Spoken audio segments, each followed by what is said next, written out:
ስለዚህ ውድድር ስለሚባለው ነገር እኔ ውድድርን የማየው በሁለት መንገድ ነው። በሰው ልጆች አእምሮ ውስጥ ውድድር የሚባል ነገር አለ። በሰው ልጆች አእምሮ ውስጥ ውድድር የሚባል ነገር አለ። ለምንድነው በሰው ልጆች አእምሮ ውስጥ እምለው? እንደኔ የህይወት ልምድ በዩኒቨርስ ውድድር የሚባል ነገር የለም። በህይወት አሰራር ውስጥ ውድድር የሚባል ነገር የለም። ኮምፒቲሽን የሚባል ነገር የለም።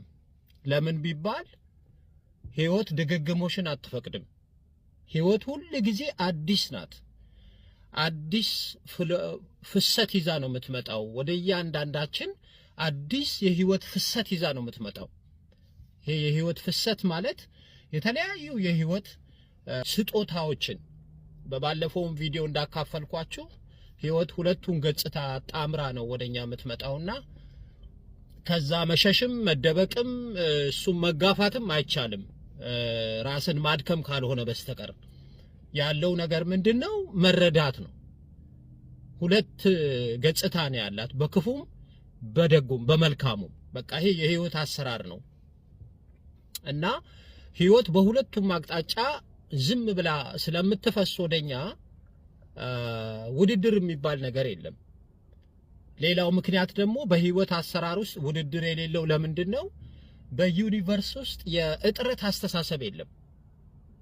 የስካርሲቲ የሾርት ፌል የምንለው የእጥረት ለህይወት የሚሆኑ ግብአቶች ከበቂ በላይ ሞልቶ የፈሰሰ ነን ስታፕ ሰስቴይነብሊ የሚፈስ ፍለው የሚያደርግ በጀት ነው ያላት ዩኒቨርስ።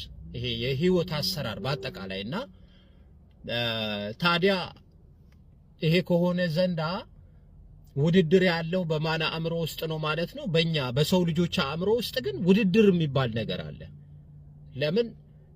ይሄ አስቀድሜ ስላቸው የነበረውን የዩኒቨርስን አሰራር የዩኒቨርስን የህይወት በጀት ለህይወት የሚሆን በጀት ከበቂ በላይ ሞልቶ የተትረፈረፈ መሆኑ አለመገንዘባችንና በዩኒቨርስ አሰራር ደግሞ የእጥረት ችግር የሚባል ነገር እንደሌለ አይ እንደዚህ እኮ የለም አልቋል አሉ፣ ቆይ ሊመጣ ነው፣ እንደዚህ ነው፣ በጣም ፖፑሌሽን ከአቅም በላይ ፖፑሌሽን ስለበዛ በቃ እጥረት አጋጠመ ምናምን የምንለው በዚህ በምድራዊው አስተሳሰብ የሚሰራ ስላልሆነ ማለት ነው። እናም በሰው አእምሮ ውስጥ ግን እነዚህን እውነታዎች ስለማንገነዘብ ያው ውድድር አለ በብዙ ነገር እና ዛሬ ስለ ውድድር ማካፍላችሁ ነገር ምንድነው? በጣም በሰው ህይወት ውስጥ ወይም ለነፍሳችን በጣም ክፉ ከሆኑ ነገሮች መወገድ ከሚገባቸው ነገሮች ተቆርጦ መጣል ከሚገባው በጣም በቃ ነቀርሳ ነው የምለው እኔ just like look like cancer እንደ ካንሰር ነው ማየው እኔ። ይሄ ውድድር ከገዛ ወገንህ ጋር መወዳደር፣ በብዙ አይነት ውድድር ፍረከርስኪ በሆነ ነገሮች መወዳደር በውሃ ታጥቦ በሚያልቅ ጨርቅ መወዳደር፣ ይሄ ብልጭልጭ በሆነ ነገር መወዳደር፣ የበዛው በቃ በማቴሪያሊስት በእውቀት ሰዎች ከሰዎች ጋር እንወዳደራለን። በውድድር መንፈስ መጠመድ በጣም ክፉ ከሆነ መንፈስ የአእምሮ ሰላማችንን ከሚበጠብጥ ጤናችንን ከሚያውኩ ብዙ ነገሮች ይሄ እንደ ዋነኛ አስቀምጠዋለሁ። እንደ ዋነኛነት ባለፈው 2 ሳምንት በፊት 3 ሳምንት በፊት አይ ቲንክ ሶ እንዳካፈልኳችሁ የዚህ ሪሰንትመንት የሚባል the spirit of resentment ይሄ የቂም በቀል መንፈስ ልክ ለህይወታችን ነቀርሳ እንደሆነ ገዝግዞ በውስጥ እንደሚገለን ሁሉ ይሄም ደግሞ ከሱ ጋር በተመሳሳይ ይሄ የውድድር መንፈስ የመወዳደር መንፈስ በመጽሐፍ ቅዱስም ሄዳችሁ ብታዩ ቃኤል ከወንድሙ ከአቤል ጋር በክፉ መንፈስ ውድድር ውስጥ ስለገባ ነው። በውድድር ተበለጥኩ ስላለ ነው። የውድድር ሜንታሊቲ ስለነበረው ነው። ወደ ቅናት ይወስዳችኋል። ተያያዥ የሆነ አካምፓኒ የሆነ የራሱ የሆነ ኮዞች አሉት። አካምፓኒመንት ተያይዞ ነው የሚመጣው። ምክንያቱም በጣም ስትወዳደሩ በውድድር ውስጥ ማሸነፍና መሸነፍ የሚባል ነገር ስላለ ስትወዳደሩ ትበለጣላችሁ። ምናልባት ያ ሰው ሊበልጣችሁ ብሎ ከናንተ በላይ ለመሆን ፈልጎ ላይሆን ይችላል የሚያደርጋቸው አንዳንድ ነገሮች። ግን አንዳንድ ሰዎች ያ የውድድር መንፈስ በውስጣቸው ካለ በመንፈሱ ይረበሻሉ። ስለዚህም ወደ ምን ይቀጥላል? ቀጥሎ የሚያስከትለው የራሱ ከንስ አለው እና ቂም በቀል ሪሰንትመንት በውስጣችሁ እንድትይዙ ጀለሲ፣ ይሄ ቅናት መንፈስ ምናምን እንድትጣመዱ ያደርጋል። ምን ይሄ የኮምፒቲሽን መንፈስ፣ እኔ መንፈስ ነው የምለው፣ ይሄ የውድድር መንፈስ በመንፈስ ደረጃ ነው ማየው እኔ። ምክንያቱም ጤናማ ካልሆነ ክፉ መንፈስ ነው፣ ክፉ መንፈስ ነው። ምክንያቱም ሁለት መንፈስ ነው ያለው። ጤናማ መንፈስ አለ፣ ጤናማ ያልሆነ ወይም ደግሞ ኢቪል የሆነ መንፈስ አለ። የሆነ ኢቪል ስፒሪት አለ ማለት ነው። ይሄ ኢቪል ስፒሪት በእነዚህ ባልኳችሁ መንገድ ነው የሚገለጸው።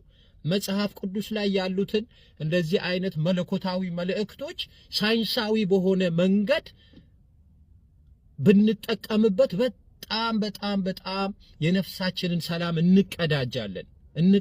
ለዛ ነው ኢዝ ናት ፕሪቺንግ የምለው ብዙ ቪዲዮዎቼ ላይ ይሄ ፕሪቺንግ አይደለም የምለው። ምክንያቱም አንዳንድ ሰዎች መጽሐፍ ቅዱስ ላይ የሆነ ቢብሊካል ኮት ስትጠቀም ታፔላ ሊለጥፉ ወይም ደግሞ የሆነ ነገር ጋር ሊያያይዙት ይፈልጋሉ። ግን እንደዛ አይደለም። በዚህ እንኳን በሌላ አርዕስት መጣበታለሁ። ሆኖም ግን የቃኤልንና የአቤልን አምጥቼላችኋለሁ። በቃ ወደ ህይወታችን አምጥተን ከዛ መማር ብቻ ነው፣ ከዛ መማር ነው። እና ለኔ የሚገባኝ ምንድነው የኮምፒቲሽን መንፈስ ቃኤል ላይ ይሰራ ነበረ። ያ የኮምፒቲሽን መንፈስ ያመጣው ሪሰንትመንት ነው ወደ ወንድሙን እስከ መግደል ያደረሰው። እኛ ምናልባት ሰው ገለል ላይሆን ይችላል፣ ግን ራሳችንን ስለምንገድል ነው ዛሬ ይሄንን ማነሳላችሁ። በዚህ የኮምፒቲሽን ስፒሪት ሄዳችሁ ሰው ትገላላችሁ፣ ሰው እንዲታረጋላችሁ ሳይሆን እናንተን እንዴት እንደሚገላችሁ እኛን እንዴት እንደሚገለን ነው ዛሬ ማካፈላችሁ። በዚህ በውድድር መንፈስ የተጠመዳችሁ ሰዎች፣ በውድድር መንፈስ የተያዛችሁ ሰዎች ይሄንን መንፈስ አስተውሉበት። ሰላማችሁን ነው የሚበጠብጠው፣ የነፍሳችሁን ሰላም ነው የሚቀማችሁ። በውስጣችሁ ተደብቆ በውድድር መንፈስ የሚነዳችሁ ዝም ብሎ የሚነዳችሁን መንፈስ ዛሬ እንድታስተውሉበት፣ ቆም ብላችሁ ውሳኔ እንድትወስዱበት። እዚህ ጋር ማካፈላችሁ ምንድነው ይሄ የውድድር መንፈስ እስከ መጨረሻው ጊዜ ድረስ ሊፈታተናችሁ ይችላል። አንዳንድ ሰዎች በሚያዩት ነገር ቶሎ ብለው ውድድር መንፈስ ውስጥ ይገባሉ። ስለዚህ ይሄንን ነገር ግን ከዚህ መልእክት ጀምሮ ከነቃችሁበት በቃ ዋናው ነገር መንቃት ነው። የተወሰነች ቅጽበት ናት፣ ንቃት ብቻ ነው የሚያስፈልገው።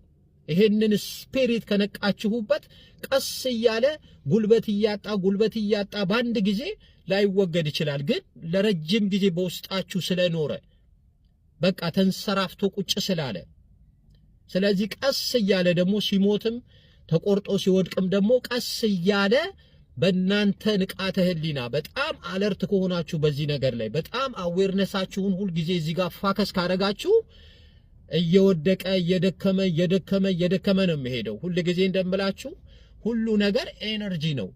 በማወቅም ሆነ ባለማወቅ ለዚህ የውድድር መንፈስ ኤነርጂ ስንሰጠው ኖረናል። ባለማወቅ ብዬ ነው ማስበው እኔና። ግን ከማን ጋር ነው የምትወዳደሩት? በምንድን ነው የምትወዳደሩት? ምንድነው ፋይዳው? ተወዳደራችሁ ምንድነው ፋይዳው?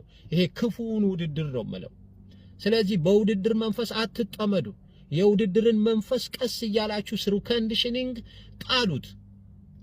ቆርጣችሁ ከውስጣችሁ እንዲወድቅ ፍቀዱ። ለራሳችሁ ከውስጣችሁ ፍቀዱ።